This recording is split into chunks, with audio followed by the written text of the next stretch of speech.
നല്ല രസമുണ്ട്. എന്നാ ഒന്നുകൂടെ ചെയ്. സംശയമുണ്ടോ?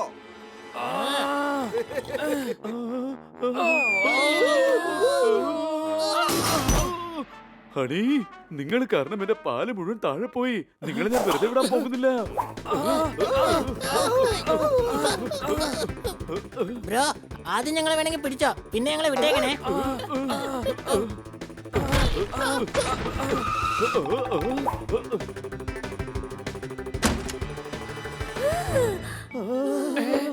സോർദാർ, നിങ്ങൾ എല്ലാവരും കൂടി ചേർന്ന് ഈ വീടൊരു കോലമാക്കി വെച്ചിരിക്കുകയാണല്ലോ. സോർദാർ, നീ എന്താ ഒന്നും മിണ്ടാത്തത്? ഇവരോടൊപ്പം ചേർന്ന് നിനക്കും കുറച്ച് കുസൃതി കൂടിപ്പോയി. മാഡം, ഇവൻ ഇതുവരെ ഫാനിന്റെ താഴെ കിടന്ന് വിശ്രമിക്കായിരുന്നു. ഒരു ജോലിയും ചെയ്തിട്ടില്ല. ഓ, എന്തോ കരയുന്നുണ്ട്.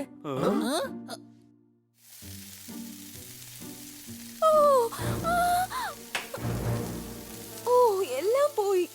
ചോറ് കുഴഞ്ഞു തോന്നുന്നേ. ഇനിയിപ്പോ എന്ത് ചെയ്യും? ഇന്ന് മുഴുവൻ എന്താ സംഭവിക്കുന്നതെന്ന് എനിക്ക് തന്നെ മനസ്സിലാവുന്നില്ല. ഇന്നലെ ബോസിന്റെ അടുത്ത് നിന്ന് ഒരു കാരണമില്ലാതെ കുറെ വഴക്ക് കിട്ടു. പിന്നെ ഇവിടെയാണെങ്കിലോ രാവിലെ എണീറ്റപ്പോ മുതല് ഒരു പണി ശരിക്കും നടക്കുന്നുമില്ല.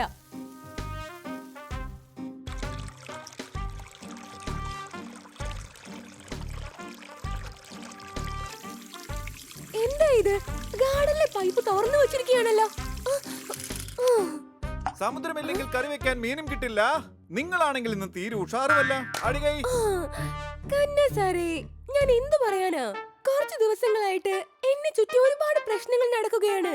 ഒന്നുകിൽ ഓഫീസിൽ അല്ലെങ്കിൽ വീട്ടിൽ മാറി മാറി എന്തെങ്കിലും പ്രശ്നങ്ങൾ വന്നുകൊണ്ടിരിക്കുകയാണ്. പകലിൽ ആകാശത്തിൽ നക്ഷത്രങ്ങൾ മിന്നുകയുമില്ല. നിങ്ങളുടെ സമയം ഇപ്പോൾ ഒട്ടും നല്ലതുമല്ല. അടികൈ എന്റെ സമയം മോശമായിരിക്കുന്നത് കണ്ടിട്ട് നിങ്ങൾ എന്താ സന്തോഷിക്കുകയാണോ? നിങ്ങളുടെ വിഷമം എന്താണെന്ന് എനിക്ക് മനസ്സിലാകുന്നുണ്ട്. എനിക്ക് വളരെ നാളായിട്ട് ഒരു നല്ല സ്വാമിജി അറിയാം. അദ്ദേഹം നിങ്ങളുടെ എല്ലാ പ്രശ്നങ്ങളും ഭംഗിയായിട്ട് തീർത്തു തരും. അതെയോ? എങ്കിൽ ഉടനെ വരാൻ പറയൂ. എന്റെ പ്രശ്നങ്ങൾ എങ്ങനെയെങ്കിലും തീർന്നു കിട്ടിയാൽ വളരെ സന്തോഷമായേനെ. ക്ലോക്കിന്റെ സൂചി ഒടിഞ്ഞതുകൊണ്ട് സമയം നിൽക്കാൻ പോകുന്നതുമില്ല.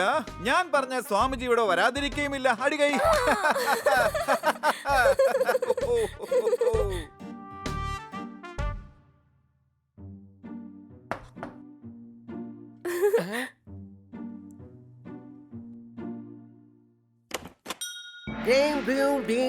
സ്വാമിജി ആഗതനായിരിക്കുന്നു. സ്വാമിജിയായിരുന്നോ? അകത്തേക്ക് വരൂ. എന്റെ വിഷമങ്ങളൊക്കെ എന്താണെന്ന്. നിങ്ങളുടെ വിഷമങ്ങൾ എന്തൊക്കെയാണെന്ന് എനിക്ക് വളരെ നന്നായിട്ട് അറിയാം. വിശദീകരിക്കേണ്ട യാതൊരു ആവശ്യവുമില്ല.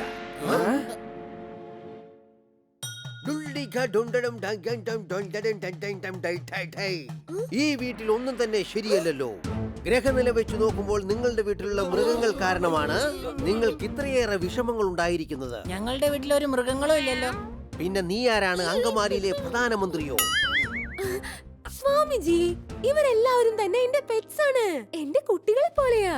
നിങ്ങളുടെ പ്രശ്നങ്ങളെല്ലാം തീരണമെന്നുണ്ടെങ്കിൽ ഇവരെ എല്ലാവരെയും ഒരാഴ്ചത്തേക്ക് മാറ്റി നിർത്തേണ്ടതാണ്. പറ്റില്ല, എന്നെ കൊണ്ട് അങ്ങനെ ചെയ്യാൻ കഴിയില്ല. എങ്കിൽ പ്രശ്നങ്ങൾ കൂടും. വേണ്ട മാഡം, നിങ്ങൾക്ക് ഒരു കഷ്ടവും വരാൻ പാടില്ല. ഞങ്ങൾ തീർച്ചയായും പുറത്തു പോയിക്കോളാം. അതെ, ഞങ്ങള് മൂന്നാറിലേക്ക് ടൂർ പോകാവേ. കഴുതേ, വീട്ടിന് പുറത്തു പോയി താമസിക്കണം, അല്ലാതെ പിക്നിക്കിനല്ല. താമസിക്കാം.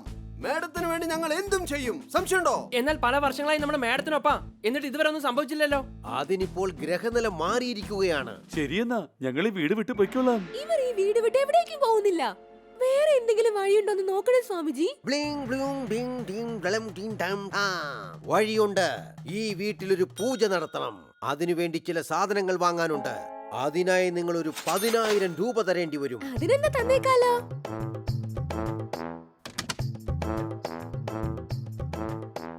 ഈ മൃഗങ്ങളെല്ലാം വീടിന്റെ പുറത്ത് താമസിച്ചിരുന്നുവെങ്കിൽ നിങ്ങൾക്ക് ഈ പ്രശ്നം വരില്ലായിരുന്നു. പിന്നെ നിങ്ങളുടെ ഇഷ്ടം. സ്വാമിജി ഗമിക്കുന്നു.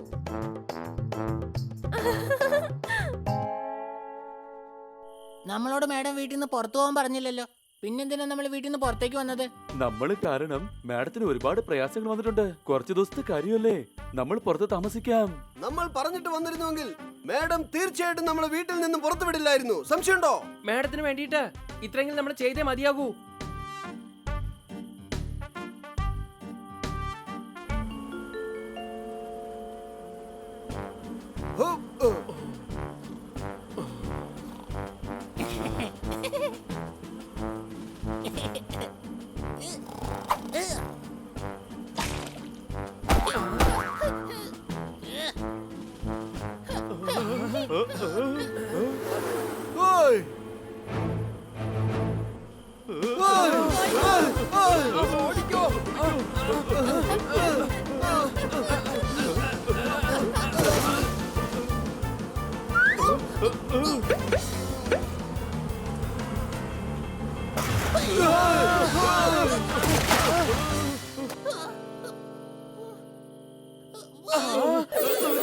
എടാ ഹണി, ഈ രാത്രി മനസമാനത്തോടെ കിടന്നുറങ്ങാൻ ഒരു സ്ഥലം കിട്ടിയതായിരുന്നു. നിന്റെ മണ്ടത്തരം കാരണം അതും പോയി.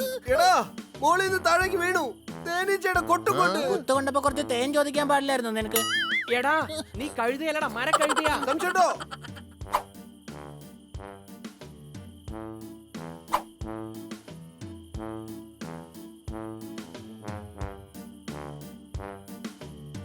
ബന്നി ഇങ്ങോട്ട് നോക്ക്. ഇവിടെ ആരോ ഉണ്ടെന്നാ തോന്നുന്നത്. നമുക്ക് ആരാന്ന് പോയി നോക്കാം. എനിക്കത് സംശയം തോന്നുന്നു. എടാ ഇന്നെന്തായാലും വളരെ രസമായിരുന്നു. ഒരു സ്ത്രീയെ പറ്റിച്ച് ഞാൻ ഇന്നൊരു 10,000 രൂപ മുതലാക്കി. എങ്ങനെ? എങ്ങനെയെന്നോ? ആ മേഡത്തിന് സമയദോഷമാണ്, ഗ്രഹനിലയൊന്നും ശരിയല്ലെന്ന് ഞാൻ അങ്ങോട്ട് തട്ടിവിട്ടു. അത് വിശ്വസിച്ച് ആ സ്ത്രീ എനിക്ക് 10,000 രൂപ തരികയും ചെയ്തു. ഇയാള് മേഡത്തിനെ പറ്റിക്കുകയായിരുന്നു. വേഗം വാ, നമുക്ക് മേഡത്തിനോട് പറയാം. സംശയമുണ്ടോ?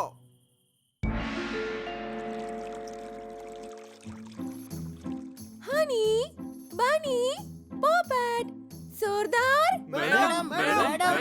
നിങ്ങൾ എവിടെ പോയിരിക്കുകയായിരുന്നു? നിങ്ങൾക്ക് കഷ്ടം വന്നത് കൊണ്ട് ഞങ്ങൾ വീട് വിട്ട് പുറത്തു പോയതാ. പക്ഷേ ഒരു സത്യം പറയാൻ വേണ്ടി ഞങ്ങൾ ഇങ്ങോട്ട് വന്നത്. സംശയമുണ്ടോ? സത്യോ? എന്ത് സത്യം? മാഡം, മാഡത്തിനൊരു കാര്യം അറിയാവോ? മാഡം ഒരു വിഡ്ഢിയാ. ഇല്ലാതിരിക്കടാ. ഹാ? ഹണി, മേഡം, അതിന്റെ അർത്ഥം എന്താന്ന് വെച്ചാ മേഡത്തിന് വിഡ്ഢിയാക്കാൻ ഒരാള് നോക്കി. അതെ മേഡം, ആ സ്വാമി സംസാരിച്ചത് മുഴുവൻ ഞങ്ങൾ കേട്ടു. അയാൾ മേഡത്തെ പറ്റിച്ചെന്ന് പറഞ്ഞു. പക്ഷേ സോർദാർ, അദ്ദേഹം പറഞ്ഞത് മാഡം ഒരു പമ്പര വിഡ്ഢിയാണെന്നല്ലേ? ഹാ? അല്ല, നിങ്ങൾ എല്ലാവരും കൂടെ എന്താ ഈ പറയുന്നത്? ഞങ്ങൾ പറയുന്നത് സത്യം മേഡം. ഞങ്ങൾ എല്ലാ കാര്യങ്ങളും ഞങ്ങളുടെ ഈ കാതുകൊണ്ട് കേട്ടതാ. മാഡം, അങ്ങേക്ക് വിശ്വാസം ഇല്ലെങ്കിൽ ഇന്ന് രാത്രി ഞങ്ങളോടൊപ്പം വന്ന് നോക്ക്. അപ്പൊ മാഡത്തിന് എല്ലാം മനസ്സിലാകും. ആ? ശരി എന്നാ. പക്ഷെ നിങ്ങൾ പറയുന്നതെല്ലാം കള്ളമാണെന്ന് തെളിയുകയാണെങ്കിൽ പിന്നെ ഞാൻ വെറുതെ ഇരിക്കുമെന്ന് കരുതണ്ട. ഞങ്ങൾക്ക് സമ്മതമാണ് മാഡം.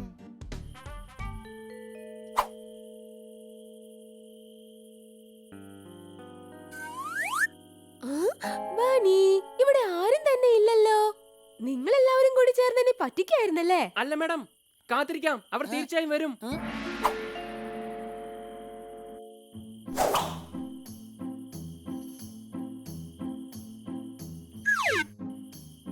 ഇന്നെന്റെ ദിവസം എന്തായാലും അടിപൊളിയായിരുന്നു. ഞാൻ ഇന്ന് 3 പേരെ പറ്റിച്ച് 12,000 രൂപ ഉണ്ടാക്കി. നിനക്കെന്ത് കിട്ടി? എന്റെ വലയിൽ കുടുങ്ങിയിരിക്കുന്നത് ഒരു വലിയ മത്സ്യമാണ്. കാട്കർ മാഡം, എനിക്ക് ഒരുപാട് പേരെ പറ്റിക്കേണ്ട ആവശ്യമില്ല. നീ പലരെ പറ്റിച്ച് ഇത്രയും കാശുണ്ടാക്കിയെങ്കിൽ 1-2 ദിവസത്തിനകം തന്നെ കാട്കർ മാഡത്തിൽ നിന്ന് ഞാൻ ലക്ഷങ്ങൾ അടിച്ചു മാറ്റും. കാരണം പൂജ എന്ന് പറഞ്ഞു കഴിഞ്ഞാൽ പിന്നെ ഇവരെത്ര കാശ് വേണേലും മുടക്കും. എല്ലാ അന്ധവിശ്വാസികളാ. ഇവരെ നമുക്ക് പറ്റിക്കാൻ എന്ത് എളുപ്പമല്ലേ? അത് ശരി. അപ്പൊ ഇതായിരുന്നു അല്ലേ കാര്യം? എനിക്കുണ്ടായ പ്രയാസങ്ങളെല്ലാം സമയദോഷമാണെന്ന് പറഞ്ഞ് എന്നെ കൊള്ളയടിക്കായിരുന്നല്ലേ? ഞാൻ എന്തായാലും പോലീസിനെ വിളിക്കാൻ പോവാ. പോലീസിനെ വിളിക്കണമെങ്കിൽ നീ ഇതിനകത്തൊന്നും പുറത്തിറങ്ങിയിട്ട് വേണ്ടേ? മുന്നോട്ട് വന്നാൽ എന്റെ സ്വഭാവവും മാറും, പറഞ്ഞേക്കാം. ഞങ്ങൾ എല്ലാവരും വരുന്നില്ല കേട്ടോ. ഈ സോർദാർ മാത്രമേ വരുന്നുള്ളൂ. കാരണം സോർദാർ ബ്ലാക്ക് ബെൽറ്റ് ആണ്.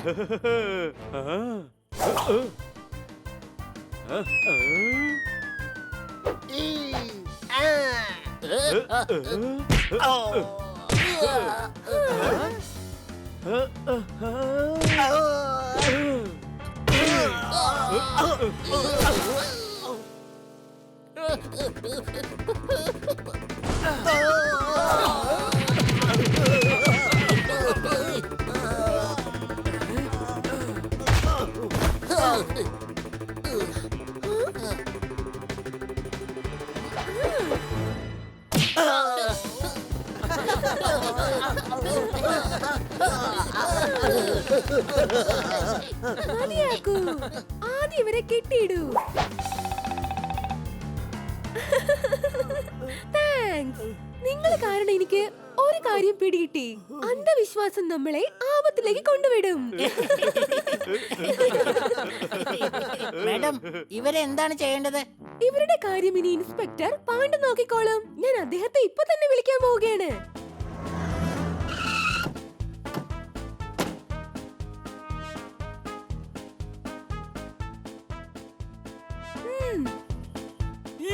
സ്വാമിയുടെ വേഷമിട്ട് പറ്റിക്കാൻ നോക്കണോ? ഇവന്മാരെ പൊക്കി അകത്താക്ക്. നല്ല ദിവസം ചീത്ത ദിവസം എന്നൊന്നും തന്നെ ഇല്ല. എപ്പോഴും നിങ്ങൾ എന്റെ കൂടെ ഉണ്ടെങ്കിൽ എനിക്കൊരു പ്രശ്നവുമില്ല.